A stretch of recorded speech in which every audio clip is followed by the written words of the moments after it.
Assalamualaikum warahmatullahi wabarakatuh. Sobat Siar Muslim, kali ini kita akan membahas sejarah Sunan Gunung Jati, mulai dari asal-usulnya hingga perjuangannya dalam penyebaran agama Islam. Bagaimana ceritanya? Cekidot. Asal-usul Sunan Gunung Jati. Halo. Sebelum era Sunan Gunung Jati berdakwah di Jawa Barat, ada seorang ulama besar dari Baghdad telah datang di daerah Cirebon bersama 22 orang muridnya. Ulama besar itu bernama Syekh Kahfi. Ulama inilah yang lebih dahulu menyiarkan agama Islam di sekitar daerah Cirebon. Alkisah, putra Prabu Siliwangi dari Pajajaran bernama Pangeran Wolangsungsang dan adiknya Rara Santang pada suatu malam mendapat mimpi yang sama. Mimpi itu terulang hingga 3 kali, yaitu bertemu dengan Nabi Muhammad SAW yang mengajarkan agama Islam. Wajah Nabi Muhammad yang agung dan caranya menerangkan Islam demikian mempesona, membuat kedua anak muda itu merasa rindu. Tapi mimpi itu hanya terjadi 3 kali. Seperti orang kehausan, kedua anak muda itu merebut air lebih banyak lagi. Air yang akan menyejukkan jiwanya itu adalah agama Islam. Kebetulan mereka telah mendengar adanya Syekh Datuk Kahfi yang membuka perguruan Islam di wilayah Cirebon. Mereka mengutarakan maksudnya kepada ayahnya Prabu Siliwangi untuk berguru kepada Syekh Datuk Kahfi. Mereka ingin memperdalam agama Islam seperti ajaran Nabi Muhammad SAW. Tapi keinginan mereka ditolak oleh ayahnya, Prabu Siliwangi. Pangeran Wolangsungsang dan adiknya nekat. Keduanya melarikan diri dari istana dan pergi berguru kepada Syekh Datuk Kahfi di wilayah hutan Gunung Jati. Setelah berguru beberapa lama di Gunung Jati, Pangeran Wolangsungsang diperintahkan oleh Syekh Datuk Kahfi untuk membuka hutan di bagian selatan Gunung Jati. Pangeran Wolangsungsang adalah seorang pemuda sakti. Tugas itu diselesaikan hanya dalam beberapa hari. Daerah itu dijadikan pendukuhan yang makin hari banyak orang berdatangan, menetap dan menjadi pengikut Pangeran Wolangsungsang. Setelah daerah itu ramai, Pangeran Wolangsungsang diangkat sebagai kepala dukuh dengan gelar Cakrabuana. Daerahnya dinamakan Tegal Alang-Alang. Orang yang menetap di Tegal Alang-Alang terdiri dari berbagai ras atau keturunan. Banyak pula pedagang asing yang menjadikan penduduk tersebut, sehingga terjadilah pembauran dari berbagai ras dan percampuran. Maka Tegal Alang-Alang pada awalnya disebut Caruban. Sebagai besar rakyat Caruban, mata pencahariannya adalah mencari udang, kemudian dibuatnya menjadi petis yang sangat terkenal. Dalam bahasa Sunda, petis dari udang itu disebutnya cairbon atau saat ini lebih terkenal sebagai terasi. Daerah Caruban pun kemudian lebih dikenal sebagai Cirebon hingga sekarang ini. Setelah dianggap memenuhi syarat, Pangeran Cakrabuana dan Rara Santang diperintah Datuk Kahfi untuk melaksanakan ibadah haji. Di kota suci Mekah, kedua kakak beradik itu tinggal di rumah seorang ulama besar bernama Syekh Bayanillah sambil menambah pengetahuan agama. Sewaktu mengerjakan tawaf mengelilingi Ka'bah, kedua kakak beradik itu bertemu dengan seorang raja Mesir bernama Sultan Syarif Abdullah yang sama-sama menjalani ibadah haji. Raja Mesir itu tertarik pada wajah Rara Santang yang mirip mendiang istrinya. Sesudah ibadah haji diselesaikan, Raja Mesir itu melamar Rara Santang pada Syekh Bayanillah. Rara Santang dan Pangeran Cakrabuana tidak keberatan, maka dilangsungkanlah pernikahan dengan cara mazhab Syafi'i. Nama Rara Santang kemudian diganti dengan Syafirah Mudaim. Dari perkawinan itu lahirlah Syarif Hidayatullah dan Syarif Nurullah. Pangeran Cakrabuana sempat tinggal di Mesir selama 3 tahun. Kemudian pulang ke Jawa dan mendirikan negeri Caruban Larang. Negeri Caruban Larang adalah perluasan dari daerah Caruban atau Cirebon. Pola pemerintahannya menggunakan ajas Islami. Istana negeri itu dinamakan sesuai dengan putri Pangeran Cakrabuana, yaitu Pakungwati. Dalam waktu singkat, negeri Caruban Larang telah terkenal ke seluruh tanah Jawa. Terdengar pula oleh Prabu Siliwangi selaku penguasa daerah Jawa Barat. Setelah mengetahui negeri baru tersebut dipimpin putranya sendiri, maka sang raja tidak keberatan walau hatinya kurang berkenan. Sang Prabu akhirnya juga merestui tampuk pemerintahan putranya. Bahkan sang Prabu memberinya gelar Sri Manggana. Sementara itu, dalam usia muda, Syarif Hidayatullah ditinggal mati oleh ayahnya. Ia ditunjuk untuk menggantikan kedudukannya sebagai Raja Mesir. Tapi anak muda yang masih berusia 20 tahun itu tidak mau. Dia dan ibunya bermaksud pulang ke tanah Jawa untuk berdakwah di Jawa Barat. Kedudukan ayahnya itu kemudian diberikan kepada adiknya, yaitu Syarif Nurullah. Sewaktu berada di negara Mesir, Syarif Hidayatullah berguru kepada beberapa ulama besar di daratan Timur Tengah. Dalam usia muda itu, ilmunya sudah sangat banyak. Maka ketika pulang ke tanah leluhurnya, yaitu Jawa, ia tidak merasa kesulitan untuk melakukan dakwah. Perjuangan Sunan Gunung Jati. Halo. Seringkali terjadinya kerancuan antara nama Fathahillah dengan Syarif Hidayatullah yang bergelar Sunan Gunung Jati. Orang menganggap Fathahillah dan Syarif Hidayatullah adalah satu, tetapi yang benar adalah dua orang. Syarif Hidayatullah ialah cucu Raja Pajajaran, seorang penyebar agama Islam di Jawa Barat yang kemudian disebut Sunan Gunung Jati. Sedangkan Fathahillah adalah seorang pemuda Pasai yang dikirim Sultan Trenggana untuk membantu Sunan Gunung Jati berperang melawan penjajah Portugis. Bukti bahwa Fathahillah bukan Sunan Gunung Jati adalah makam dekat Sultan Gunung Jati yang ada tulisan Tubagus Pasai Fathahillah atau Fathahillah atau Fatelah menurut lidah orang Portugis. Syarif Hidayatullah dan ibunya Syafirah Mudaim datang di negeri Caruban Larang, Jawa Barat pada tahun 1475. Sesudah mampir dahulu di Gujarat dan Pasai untuk menambah pengalaman. Kedua orang itu disambut gembira oleh Pangeran Cakrabuana dan keluarganya. Syekh Datuk Kapi sudah wafat. Guru Pangeran Cakrabuana dan Syarifah Mudaim itu dimakamkan di Pasambangan dengan alasan agar selalu dekat dengan makam gurunya. Syarifah Mudaim minta agar diizinkan tinggal di Pasambangan atau Gunung Jati. Syarifah Mudaim dan putranya yaitu Syarif Hidayatullah meneruskan usaha Syekh Datuk Kapi membuka pesantren di Gunung Jati, sehingga kemudian dari Syarif Hidayatullah lebih dikenal dengan sebutan Gunung Jati. Tibalah saat yang ditentukan. Pangeran Cakrabuana menikahkan anaknya yaitu Nyi Pakungwati dengan Syarif Hidayatullah. Selanjutnya yaitu pada tahun 1479, karena usianya sudah lanjut, Pangeran Cakrabuana menyerahkan kekuasaan negeri Caruban kepada Syarif Hidayatullah dengan gelar Susuhunan, artinya orang yang dijunjung tinggi.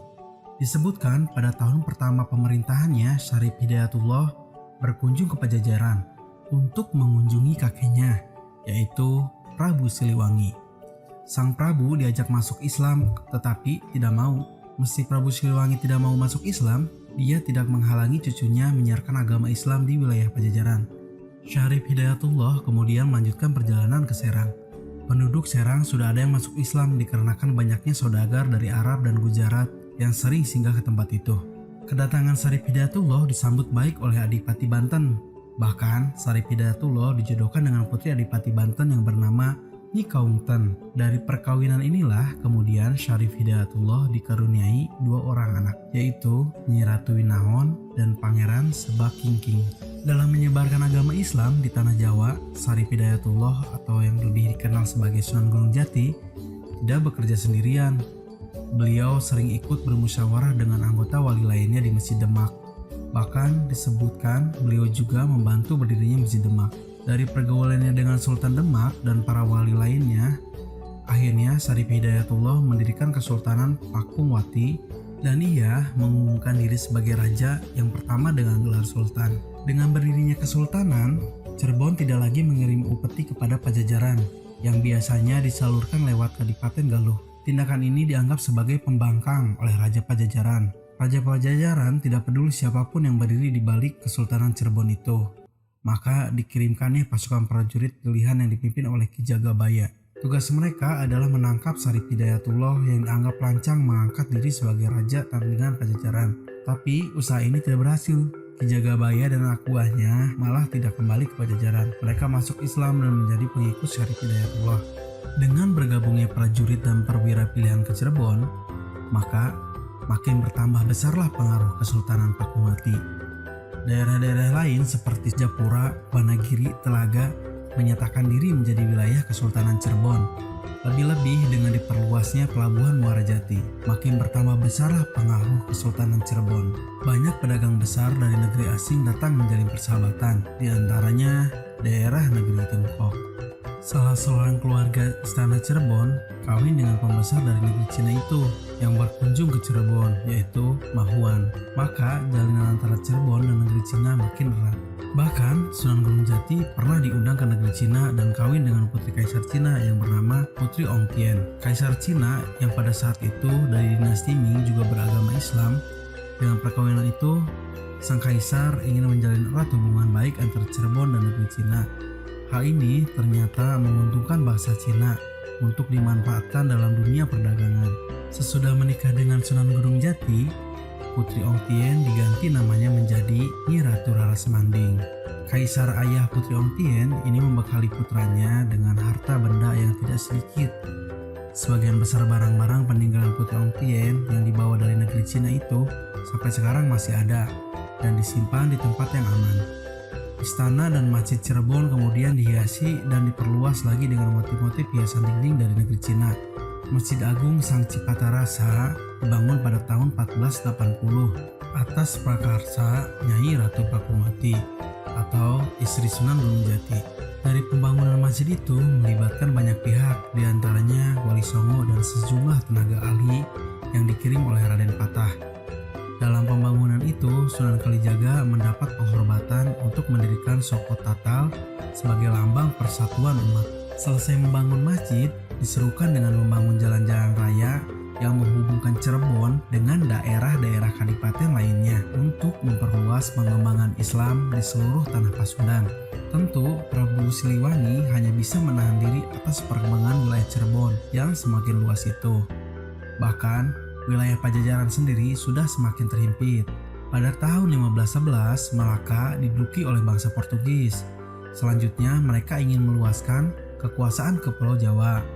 Pelabuhan Sunda Kelapa yang jadi incaran mereka untuk menancapkan kuku penjajahan. Demak Bintoro tahu bahaya besar yang mengancam Kepulauan Nusantara. Oleh karena itu, Raden Patah mengirim Adipati Unus atau Pangeran Sabranglor untuk menyerang Portugis di Malaka. Tapi usaha itu tak membuahkan hasil. Persenjataan Portugis terlalu lengkap dan mereka terlanjur mendirikan benteng yang kuat di Malaka. Ketika Adipati Unus kembali ke Jawa, seorang pejuang dari Pasai bernama Fatahillah ikut berlayar ke Pulau Jawa. Pasai sudah tidak aman lagi bagi mubalik seperti Fatahillah. Karena itu, beliau ingin menyebarkan agama Islam di tanah Jawa. Raden Patah wafat pada tahun 1518. Berkedudukannya digantikan oleh Adipati Unus atau Pangeran Sabranglor.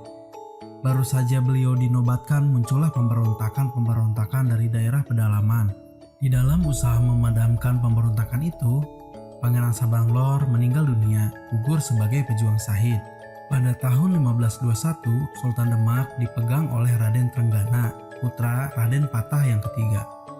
Di dalam pemerintahan Sultan Trenggana, Fatahillah diangkat sebagai panglima perang yang akan ditugaskan mengusir Portugis di Sunda Kelapa. Lalu, Fatahillah yang pernah berpengalaman melawan Portugis di Malaka sekarang harus mengangkat senjata lagi. Dari Demak, mula-mula pasukan yang dipimpinnya menuju Cirebon. Pasukan gabungan Demak Cirebon itu kemudian menuju Sunda Kelapa yang sudah dijarah Portugis atas bantuan Pajajaran.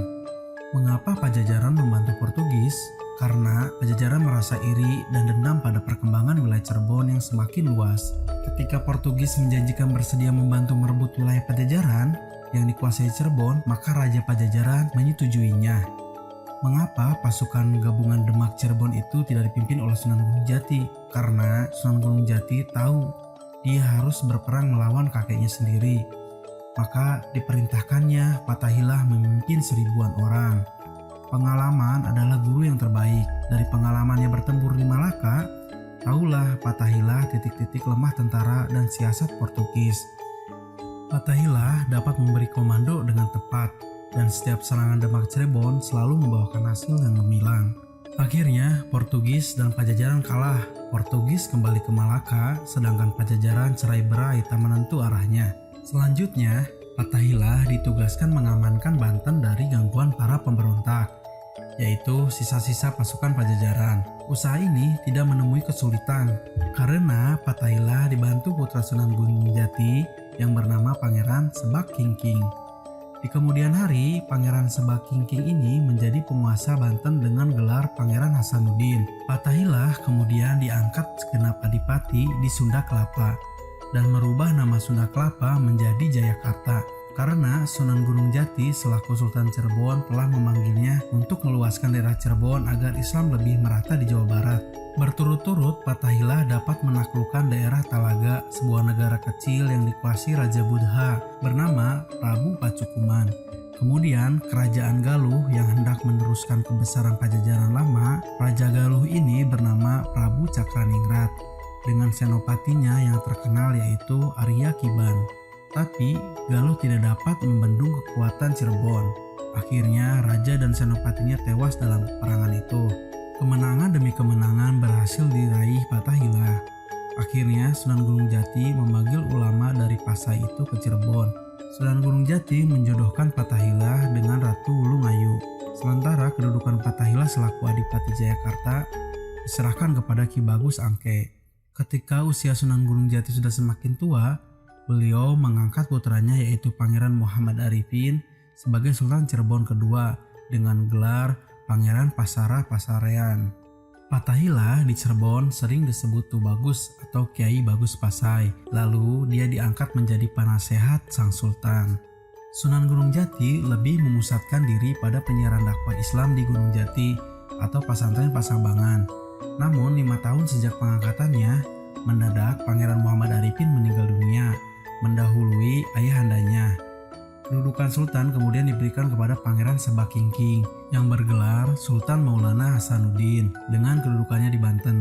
Sedangkan Cirebon walaupun masih tetap digunakan sebagai kesultanan, tapi sultanah hanya bergelar adipati, yaitu Adipati Cirebon I. Adipati Cirebon I ini adalah menantu Fathahilah yang diangkat sebagai Sultan Cirebon oleh Sunan Gunung Jati. Adapun nama aslinya Adipati Cirebon adalah Arya Kamuning. Sunan Gunung Jati wafat pada tahun 1568 dalam usia 120 tahun. Bersama ibunya dan Pangeran Cakrabuana, beliau dimakamkan di Gunung Sembung. 2 tahun kemudian, wafat pula Kiai Bagus Pasai yang lebih dikenal sebagai Fathahilah. Beliau dimakamkan di tempat yang sama. Makam kedua tokoh itu berdampingan tanpa diperantarai apapun juga.